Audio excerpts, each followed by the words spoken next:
एक सास की 5 विधवा बहुओं की शादी। ईश्वर ने शांति देवी को 5 बेटों का सौभाग्य दिया था, जिनके नाम थे ब्रजेश, सुरेश, महेश, निवान और विवान। जिनके ब्याह से शांति देवी के घर 5 बहुएं आईं, जिनके नाम थे अनीता, सुनीता, ललिता, कविता और बबीता। जिनका स्वागत करते हुए शांति कहती है, बहू, अपने दाहिने कदमों से कलश को गिराकर गृह प्रवेश करो। जी सासू माँ। 5 भीतर आकर अपनी सास शांति का आशीर्वाद लेती हैं। तभी शांति कहती है, जुग जुग जियो मेरी बहुओं, दूधो नहाओ पूतो फलो। आज मेरे सालों का सपना साकार हो गया। ईश्वर ने मुझे 5 सपूतों के सौभाग्य के साथ साथ 5 सर्वगुण संपन्न बहुओं का सुख भी आज दे ही दिया। मेरी बड़ी आस थी कि मेरी बेटी हो, मगर वो पूरी ना हो सकी। पर आज से तुम 5 मेरी बहू नहीं, मेरी बेटी हो। ये सुनकर 5 बहू शांति से लिपट जाती हैं, जिसके बाद 5 अपने पति के साथ शादी की शुरुआत करती हैं। समय गुजरता है। फिर एक दिन, अरे बहू, वैसे तो 5 समय से पहले ही जाग जाती हो। कल मैंने पंडित जी को घर बुलाया है, इसीलिए सवेरे ही सारा काम समाप्त कर लेना। और हाँ, सारा खान पान सात्विक बनाना। फिक्रमंद रहिए सासू माँ, सब कुछ समय से हो जाएगा। हाँ सासू माँ, आप तो सिर्फ हुक्म फरमाइए। बस इतना ही। बहू, जरूर पिछले जन्म में मैंने कोई बड़ा पुण्य किया होगा, जो मुझे भले आचरण की 5 बहुएं मिली हैं। अगली सुबह 5 बहू सूर्यास्त से पहले जागकर सारा कामकाज समाप्त करती हैं। तकरीबन 10 बजे पंडित जी उनके घर आते हैं। पधारिए पंडित जी। अरे कविता, बबीता, ललिता, पंडित जी का स्वागत सत्कार करो। जल्दी से जलपान का प्रबंध करो। 5 बहू बढ़ चढ़कर पंडित जी का स्वागत करती हैं। कुछ देर बाद, पंडित जी, ये मेरे 5 बेटों की और मेरे बहू की कुंडली है। जरा देखकर बताइए कि इनका भावी भविष्य कैसा रहने वाला है। पंडित जी एकाएक सभी की कुंडली देखकर कहते हैं, अरे, बड़े दुख के साथ मुझे ये साझा करना पड़ रहा है कि आपके 5 पुत्रों के भाग्य में अकाल मृत्यु का योग है। अरे पंडित जी, ऐसा मत कहिए। यही नियति का लेख है, ब्रह्मा का लिखा कोई नहीं बदल सकता। ये सुनकर विवान गुस्से से तिल मिलाकर पंडित पर उखड़ जाता है। क्या बकता है ये पंडित? माँ आज के दौर में किस दकियानूसी बातों पर विश्वास कर रही हो? स्मरण करो शांति, तुम्हारे 5 पुत्रों के पैदा होने से पूर्व ही मैंने भविष्यवाणी की थी, जो सत्य हुआ। होनी को कोई नहीं टाल सके, क्योंकि कुंडली यही कहती है।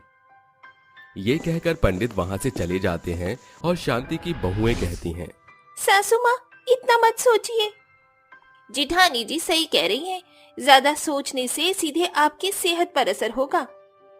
सासू माँ, मैंने माँ के मुंह से सुना था कि 50 किलोमीटर दूर पहाड़ी पर उमापति का मंदिर है। ऐसी मान्यता है कि जो भी सुहागन सच्चे मन से वहां जाकर पूजा अर्चना करती है, उनके सुहाग दीर्घायु होते हैं। देर किस बात की है सुरेश? ब्रजेश, बस का प्रबंध करो बेटा। जी जरूर माँ। सभी एक साथ बस में बैठकर यात्रा के लिए निकल जाते हैं, मगर दुर्भाग्यवश उनकी बस सामने से चली आ रही बस से टकराती है, जिससे बस के आगे का शीशा टूटकर चूर चूर हो जाता है और आगे बैठे 5 बेटे खाई में गिर जाते हैं। जैसे तैसे बहू और सास की जान बचती है। बेटे की बुरी मौत से शांति की आंखों में आंसुओं का सैलाब उतर आता है। क्यों क्यों क्यों क्यों विधि के विधाता, क्या मिला तुझे मेरी 5 बहुओं को सुहागन से अभागन बनाकर? उनका सिंदूर मिटाने से भला मेरी सांसें ही छीन लेता। सासू माँ, शांत हो जाइए। शायद हम 5 के भाग्य में सिंदूर का सुख ज्यादा समय के लिए नहीं था। हाँ सासू माँ, बीती बातों को भूलकर आगे बढ़ने में ही भलाई है। ऐसे ही समय गुजरता है। एक साथ 5 बहुएं एक कमरे में बातें करती हुई कहती हैं। हम पांचों इस बात से भली भांति वाकिफ हैं कि हमारे पति की मौत हमारे सीने में दुखद पहाड़ की छवि छोड़ गई, मगर सासू माँ के लिए संभलने का स्वांग रचना जरूरी है। हाँ, वैसे ही सासू माँ हम 5 बहुओं को बेवा देखकर दुखी रहती हैं। हमारा ये झूठा रुझान ही सासू माँ को शोक के सागर से बचाए हुए है। फिलहाल तो घर खर्च चल रहा है, मगर आगे के दिनों के लिए हमको कुछ करना होगा। मगर हम 5 अन्य लड़कियों की जैसे महज मैट्रिक पढ़े हैं, इतनी कम पढ़ाई में क्या हासिल होगा? क्यों ना हम 5 बहू एक साथ आगे की पढ़ाई कर लें, इसी भावी भविष्य में हमको कामकाज मिल जाएगा। अगली सुबह पांचों अपनी पढ़ाई की सोच को सास से साझा करती हैं। माँ जी, हम 5 आगे की पढ़ाई जारी करना चाहती हैं। हाँ सासू माँ, घरेलू कामों के खत्म होने के बाद सारा दिन घर में बैठे बैठे हम 5 ऊब जाती हैं। ये सुनकर शांति अपने मन में तोल मोल करके कहती है, यही सही है। जब इन 5 को पढ़ाई से फुर्सत नहीं मिलेगी तो इनका ध्यान भी भटका नहीं रहेगा और ये भविष्य में आगे बढ़ पाएंगी। शांति हामी भर देती है, जिसके बाद उसकी 5 बहुएं मन लगन से पढ़ने लगती हैं और 2 साल बाद उनकी 12वीं पूरी होती है, जिसके बाद 5 की पढ़ाई की बदौलत उनको बड़ी सी कंपनी में काम मिल जाता है, जहां के मालिक होते हैं सेठ रायचंद। मेरी कंपनी को तुम जैसे ही होनहार स्टाफ की तलाश थी। मुझे भरोसा है कि तुम 5 मेरी कंपनी को और आगे लेकर जाओगी। बेफिक्र रहिए सर, हम 5 आपके भरोसे पर कायम रहेंगी। 5 कामकाज करने लगती हैं। ऐसे ही समय बीतता है। एक सांझ जब 5 बहुएं घर आकर जैसे ही रसोई घर का रुख करती हैं, तो शांति कहती है, अरे ठहर जाओ, 5 सारा दिन तो दफ्तर में कमर तोड़ मेहनत करके आती हो और आकर कामकाज में उलझ जाती हो। जरा 2 घड़ी अपनी बूढ़ी सास के साथ भी बैठ जाया कर। आप सभी बैठिए, मैं जाकर झटपट से चाय बना लाती हूँ।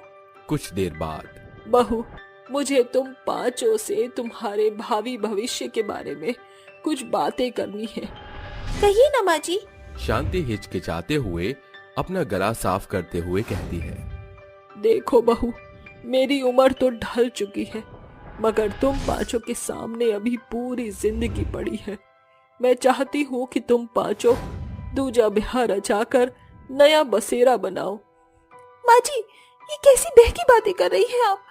शायद हम 5 बहू आपके लिए बोझ बन गई है। तुम 5 बहू से बढ़कर मेरी बेटी हो और बेटियां एक माँ के लिए बोझ नहीं होती। तो फिर ये शादी बारात की बात क्यों? क्योंकि बहू, जिंदगी का सफर बेहद लंबा चौड़ा और सुकड़ा है, जिसे चलने के लिए साथी की जरूरत हर एक को होती है। आज मैं हूँ, मगर बढ़ते बुढ़ापे में कब आंखें मूंद लूं नहीं जानती। अरे भरी जवानी में विधवा का ये फीका लिबास इस सास के सीने पर सांप की तरह लौटता है। अपनी सास की बात मान लो बहू। ठीक है माँ जी, हम शादी करेंगी। ये मंजर समाप्त हुआ ही था कि वहाँ रायचंद मिठाई और शगुन के साथ चले आते हैं। सर, आप यहाँ क्यों अचानक से? अरे आज मैं यहाँ सर की हैसियत से नहीं, बल्कि बेटों के पिता बनकर रिश्ता लेकर आया हूँ। बहन जी, ईश्वर की दया से मेरे घर में कोई कमी नहीं है। बस अपने 5 पांडव के लिए आपकी बहू को अपनी बहू बनाने के लिए आस लिए आया हूँ। साहब, आप जानते हैं ना, मेरी बहू विधवा है। हम बिल्कुल, मगर इसमें इन बेचारी का क्या दोष? अब ये 5 ही रायचंद की बहू बनेगी। मेरी बहू, तुम 5 का भाग्य बड़ा बलवान है, जो एक बार फिर खुशी तुम्हारे दिल के दरवाजे पर दस्तक दे रही है। ये सास अपने हाथों से तुम 5 की शादी का श्रृंगार करेगी। शांति हंसी खुशी अपनी विधवा बहुओं का ब्याह कर देती है, जिसे देख सारा गांव उस सास की सराहना करता है और विदाई की बेला पर 5 बहू बिलख बिलख कर रोती हैं। अरे बहू, ये मेरी खुशकिस्मती है कि जिस घर में तुम 5 बहू बनकर आई थी, आज उस घर से तुम 5 बेटी बनकर डोली में जा रही हो। नए ससुराल जाकर अपनी सास को मत भूल जाना। आप भी सासू माँ अपना हर दुख दर्द हमसे साझा करना मत भूलना। आपको अपनी बेटियों की सौगंध। आखिरकार सास ने अपनी भरसक कोशिश से अपनी 5 विधवा बहुओं के जीवन में पुनः रंग भर दिए थे, मगर प्रत्येक सप्ताह एकाएक करके 5 बहुओं का सास के पास आना जाना लगा रहता था। माना अपनी जेब से फकीर हैं, फिर भी यारो दिल के हम अमीर हैं। किसी की मुस्कुराहटों पे हो निसार, किसी का दर्द मिल सके तो ले उधार। किसी के वास्ते हो तेरे दिल में प्यार, जीना इसी का नाम है। मोहित गाना गाते हुए रास्ते से जा रहा होता है। रास्ते में उसका दोस्त सागर बाइक लेकर उसके सामने खड़ा हो जाता है और उससे कहता है, अरे भाई, ये गाना गाते हुए कहाँ जा रहा है? अरे क्या हुआ तुझे? सागर की बात सुनकर मोहित अचानक से चुप हो जाता है, जिसके बाद सागर मोहित को अपनी बाइक पर बिठाकर अपने घर ले जाता है और वहाँ उसे ड्रिंक ऑफर करते हुए पूछता है, चल भाई, आज तो 2-2 पैग हो ही जाए, बहुत ही दिनों बाद तुझे देखा है। 2 पैग पीते ही मोहित रोने लगता है और रोते हुए सागर से कहता है, अरे भाई क्या बताऊं, मेरी तो जिंदगी बर्बाद हो गई है। घर वालों ने अपनी मर्जी से शादी कर दी है और मैं किसी और से प्यार करता हूँ। अब मैं क्या करूं, मुझे कुछ समझ में नहीं आ रहा। मोहित की बात सुनकर सागर हंसने लगता है और हंसते हुए मोहित से कहता है, चल भाई, आज मैं तुझे अपनी एक दास्तान सुनाता हूँ। कुछ समय पहले की बात है, मैं इसी गांव में अपने परिवार के साथ रहता था। एक दिन की बात है, मैं अपने कॉलेज की पूरी पढ़ाई करके घर पर आया था। घर पर आते ही मेरी माँ पार्वती और मेरे पिता दुर्योधन ने घर में एक लड़की को बिठा रखा था। जैसे ही उन्होंने मुझे देखा, मेरे पिता ने मुझे आवाज लगाकर कहा, आ जाओ, तुम्हारा ही इंतजार था बेटा। चारों तरफ मिठाइयां रखी हुई थी और मेरे पिता बहुत ही खुशी से सबसे बातें कर रहे थे। वो पहला दिन था जब मैंने अपने पिता को इतना खुश देखा था। उन्हें खुश देखकर मैं भी बहुत खुश हुआ। लेकिन तभी मेरी माँ ने मुझसे कहा, बेटा ये नेहा है, आज तुम दोनों की शादी है और शादी के बाद तुम दोनों आज से पति पत्नी हो जाओगे। ये सुनते ही मेरी आंखें बाहर आ गई और मैं भी वहीं खड़ा खड़ा कपकपाने लगा। जिसके बाद मैंने अपनी माँ पार्वती से कहा, अरे माँ, आप ये क्या बोल रही हो? अभी तो मेरी शादी की उम्र भी नहीं है। भला मैं इस लड़की से शादी क्यों करूं? मैं उसको जानता भी नहीं हूँ। देख बेटा, तू तो हमारे हालात जानता ही है। ये लड़की कोई मामूली लड़की नहीं, बल्कि मुखिया की बेटी है। इसे शादी करने पर तुझे खूब सारा सोना, जेवर और दहेज में पूरा सम्मान मिलेगा और पूरे 5 लाख कैश भी मिलेंगे, जिससे हम तेरी आगे की पढ़ाई भी जारी कर सकते हैं। उस समय मुझे कुछ समझ नहीं आया और अपनी माँ और अपने पिता के कहने पर मैंने उस लड़की से शादी कर ली। शादी के बाद जब मैंने अपने कमरे में नेहा को देखा तो मैं बहुत अचंभित रह गया। वह बिल्कुल गांव जैसी लड़की थी और उसके अंदर बहुत ही बचपना था। मैं अपने मन ही मन सोच रहा था, हे भगवान, ये कैसी लड़की से मुझे बांध दिया है। अब मैं अपनी जिंदगी ऐसी लड़की के साथ कैसे बिताऊंगा जिसे मैं जानता तक नहीं। अजी आप ऐसे क्यों खड़े हो? मेरे पास आओ ना, आज हमारी सुहाग रात है। नेहा की ये बातें सुनते ही मैं वहां से रफू चक्कर हो गया। मैंने उसे बहुत इग्नोर किया, जिसके बाद मेरे माता पिता ने मुझे शहर में भेज दिया मेरी आगे की पढ़ाई के लिए। शहर आने के बाद मेरी जिंदगी ही बदल गई। मैंने अपनी पढ़ाई पूरी की, जिसके बाद मुझे एक बहुत अच्छी नौकरी भी मिली जहां मैं जॉब करता था। वहां मैं एक समीक्षा नाम की लड़की से मिला। उसकी आंखें और उसका चेहरा इतना खूबसूरत था कि मैं उसके ऊपर मोहित हो गया। मैं अपने मन ही मन उसे प्यार करने लगा। वहीं समीक्षा भी मुझसे प्यार करती थी। एक दिन वो मेरे पास आई और उसने मुझसे कहा, सागर, मैं तुमसे बहुत प्यार करती हूँ, क्या तुम भी मुझसे प्यार करते हो? उसके मुंह से ये सब सुनते ही मेरा दिल बहुत खुश हो गया था और मैं खुशी से फूले नहीं समा रहा था। जिसके बाद मैंने समीक्षा से कहा, हाँ समीक्षा, मैं भी तुमसे बहुत प्यार करता हूँ, क्या तुम मुझसे शादी करना चाहोगी? समीक्षा मुझसे शादी करना चाहती थी, इसलिए हम दोनों ने शादी कर ली। लेकिन मैं समीक्षा को नेहा के बारे में नहीं बता पाया क्योंकि मैं उसे खोने से डरता था। इस प्रकार मेरी तो शादी हो गई। उसके बाद सब कुछ अच्छा चल रहा था। नेहा गांव में रहती थी और समीक्षा मेरे पास शहर में। मुझे लगा ऐसे सब कुछ ठीक चलेगा, लेकिन अचानक ही एक दिन नेहा गांव से मेरे घर आ गई। उस समय समीक्षा ने दरवाजा खोला, जिसके बाद नेहा ने समीक्षा से कहा, अरे आप कौन हो? इस घर में तो मेरे पति रहते हैं, क्या आप उन्हें बुला दोगी? आपको कोई गलतफहमी हुई है। इस फ्लैट में तो मैं अपने पति के साथ रहती हूँ। शायद आप रास्ता भटक गई हो। जैसे ही नेहा ने मुझे समीक्षा के साथ देखा वो सब कुछ समझ गई थी, जिसके बाद वह बिना कुछ कहे वहां से चली गई। मुझे डर ये था कि कहीं नेहा मेरे माता पिता को जाकर सारी बात ना बता दे, लेकिन नेहा ने ऐसा नहीं किया। वो शहर में ही एक बूढ़ी औरत के घर पर जाकर काम करने लगी। उस समय मैं थोड़ा मतलबी बन गया और मैंने नेहा के ऊपर ध्यान नहीं दिया, लेकिन वहीं दूसरी तरफ धीरे धीरे मेरी किस्मत बदल गई। मेरी नौकरी भी छूट गई और मेरे पास अब कुछ भी नहीं बचा, जिसकी वजह से समीक्षा और मुझ में कई बार लड़ाई भी हो जाती थी। एक दिन समीक्षा ने कहा, ऐसा कब तक चलता रहेगा? तुम तो कहीं नौकरी ही नहीं कर रहे हो। तुम्हें पता है ना, हमारे घर के अंदर अब कुछ भी नहीं बचा है। रसोई के अंदर सभी डिब्बे खाली हो गए हैं। अब बताओ हम क्या खाएंगे? तुम चिंता मत करो, मैं कुछ करता हूँ। मैं उस दिन बिल्कुल लाचार हो गया था, इसलिए मैं चलता चलता एक मंदिर की सीढ़ियों तक पहुंच गया, जहां मैंने देखा कि कुछ अमीर लोग गरीबों में खाना बांट रहे थे। मैं भी उसी लाइन में लग गया, लेकिन उस लाइन में मेरे साथ साथ कोई और भी था। उस लाइन में नेहा भी खड़ी थी। नेहा की हालत देखकर मैं अचंभित रह गया और मुझे अपनी गलती का बहुत पछतावा होने लगा। मैंने वहां से खाना लेकर नेहा का हाथ पकड़ा और उसे अपने साथ घर ले आया। जिसके बाद समीक्षा ने मुझसे नेहा के बारे में पूछा, लेकिन मैं उसे नेहा के बारे में बताते हुए कतरा रहा था। लेकिन मैंने हिम्मत करके उसे बताया, ये नेहा है। मैं और नेहा पहले से ही शादीशुदा हैं। मेरे माता पिता ने नेहा से मेरी शादी करवाई थी, लेकिन जब मैं यहाँ आया तो मुझे तुमसे प्यार हो गया और मैं तुम्हें खोना नहीं चाहता था, इसलिए मैंने तुम्हें नेहा के बारे में नहीं बताया। जैसे ही मेरी बात खत्म हुई वैसे ही नेहा और समीक्षा फूट फूट कर रोने लगी। लेकिन समीक्षा मुझसे प्यार करती थी और वो भी मुझे छोड़ना नहीं चाहती थी।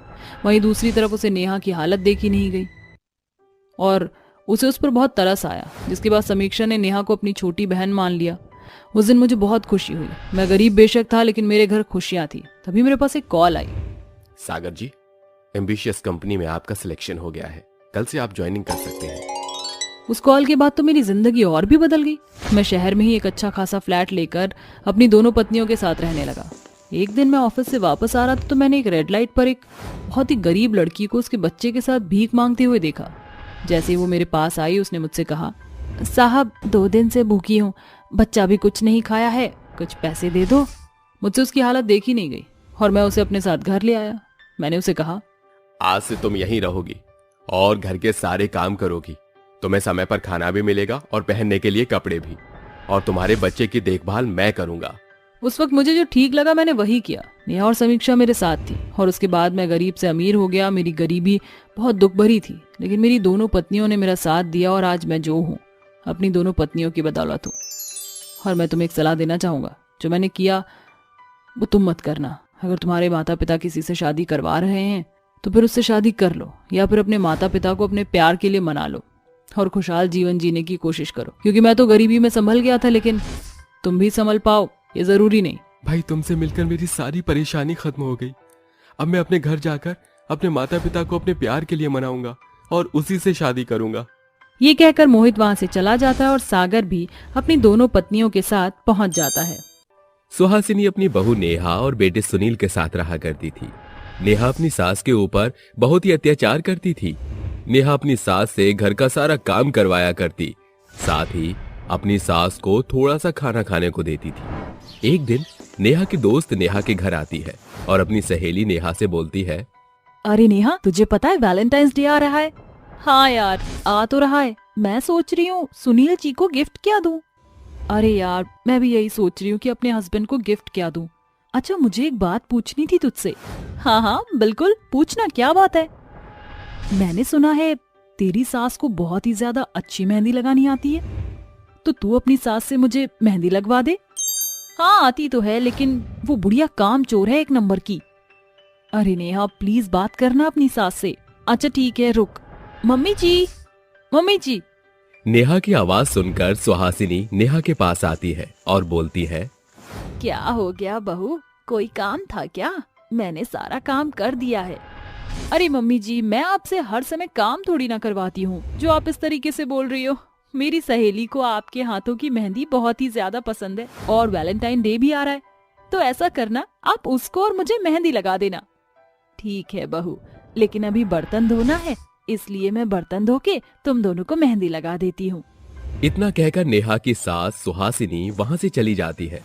थोड़ी देर बाद सुहासिनी नेहा के पास फिर आकर अब मेहंदी लगाना शुरू कर देती है। जैसे ही उन दोनों को वो मेहंदी लगाकर वहां से उठती है और खाने के लिए बैठती है, तभी नेहा गुस्से में आती है और अपनी सास से बोलती है, ओ बुढ़िया, ये कैसी घटिया सी मेहंदी लगाई है तूने। देख मेरी मेहंदी बिल्कुल भी नहीं चढ़ी, पता नहीं कैसे मनहूस हाथ से तूने लगाई है। अरे बेटा, तेरे हाथों की मेहंदी नहीं चढ़ी तो इसमें मेरी क्या गलती है जो तू मुझ पर चिल्ला रही है। अच्छा, तो अब तू मुझे समझाएगी मेरी मेहंदी रचनी है या नहीं। तुझसे तो बस मुंह चलवा लो खाली, निकल जा मेरे घर से। पर बेटा, मेरे पास तुम दोनों के सिवा इस दुनिया में कोई भी नहीं है, मैं कहाँ जाऊंगी। लेकिन वो अपनी सास की बातों का कोई जवाब न देकर उसको घर से बाहर कर अपने घर का दरवाजा बंद कर लेती है। बेचारी सुहासिनी अब बेघर हो जाती है और रोते हुए वो एक जंगल में चली जाती है। उसको वहां पर एक कुटिया नजर आती है और वो सोचती है, मेरी बहू ने मुझे घर से निकाल दिया, क्यों ना मैं इस कुटिया में रहकर अपना गुजारा करना शुरू कर देती हूँ। सुहासिनी इस कुटिया में रहना शुरू कर देती है और ऐसे ही कुछ दिन बीत जाते हैं।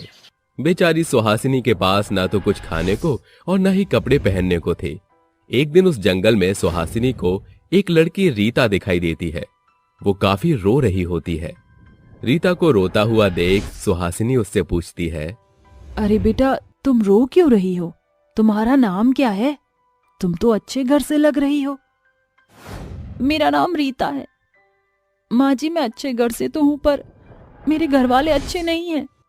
अरे रीता बेटा, तुम ऐसे क्यों बोल रहे हो? कोई भी घर वाला अपने बच्चों के लिए बुरा नहीं होता, वह उसके भले के लिए ही सोचता है। सुहासिनी की यह बात सुनकर रीता उससे बोलती है, माँ जी, मैं एक मेहंदी आर्टिस्ट हूँ, लेकिन मेरे हाथ जल गए हैं और अब वैलेंटाइन डे आने वाला है। मुझे कुछ भी समझ नहीं आ रहा कि मैं क्या करूँ।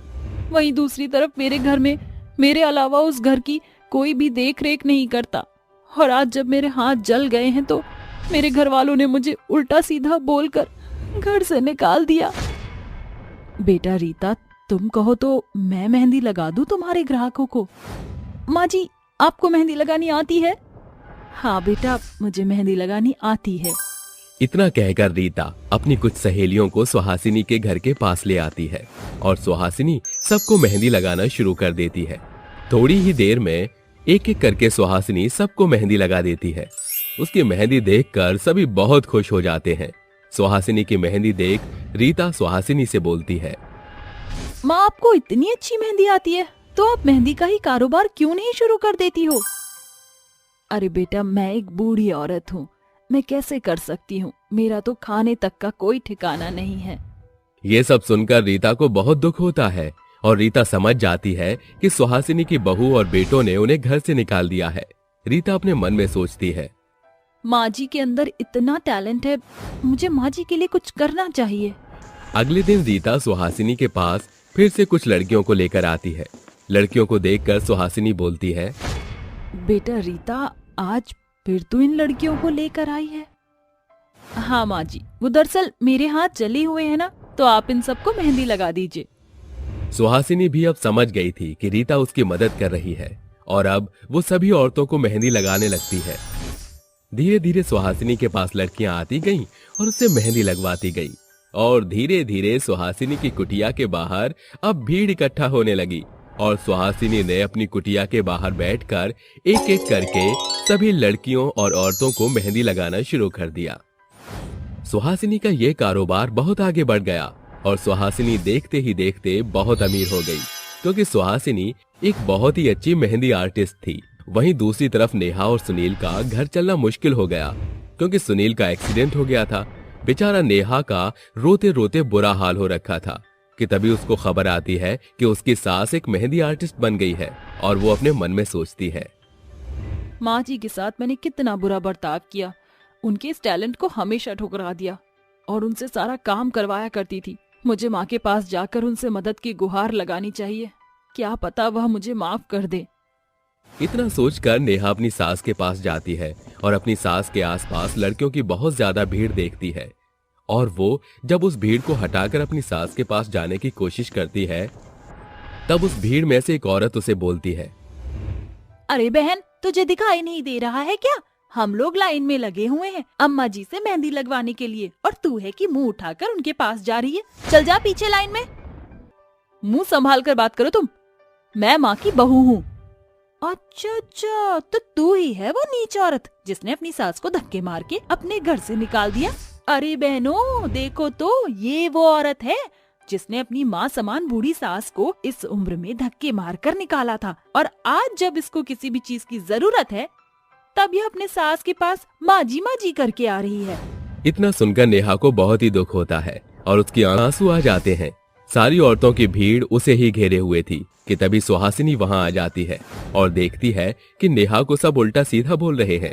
इतना सुनने के बाद सुहासिनी उन सभी औरतों से बोलती है, अरे बहनों बस तुम सभी औरतें चुप हो जाओ, ये मेरी बहू है। अरे अम्मा जी वो तो ठीक है, ये आपकी बहू है, लेकिन इसने भी तो आपको अपनी सास नहीं बल्कि माँ समझना चाहिए था। इसने क्या किया था आपके साथ? इस उम्र में आपको घर से ही निकाल दिया।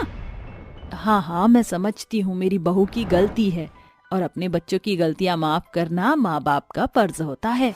सुहासिनी को अपने पक्ष में बोलते हुए देख नेहा बहुत रोने लगती है और अपनी सास से रोते हुए बोलती है, माँ मुझे माफ कर दो, मैंने आपके साथ बहुत ही बुरा किया, आपको घर से निकाल दिया, आपको कितनी कठिनाइयाँ झेलनी पड़ी, लेकिन उसके बाद भी आज जब मुझे ताने मिल रहे हैं तो आप मेरे साथ खड़ी हो। मुझे माफ कर दो माँ, मैं हाथ जोड़कर विनती करती हूँ, आपके बेटे सुनील को आपकी जरूरत है, प्लीज मेरे साथ चलिए। नेहा की आंखों में आंसू देख सुहासिनी का दिल पिघल जाता है और वो उसके साथ चलने को तैयार हो जाती है। अपना सामान बांधकर वो अपने बहू बेटे के घर चली जाती है, और जब वो अपने बेटे की हालत देखती है तो वो उसे देखकर रोने लगती है और अपने बेटे का इलाज बहुत ही बड़े हॉस्पिटल में करवाती है। कुछ दिन बाद सुनील अब बिल्कुल पहले की तरह ठीक हो जाता है।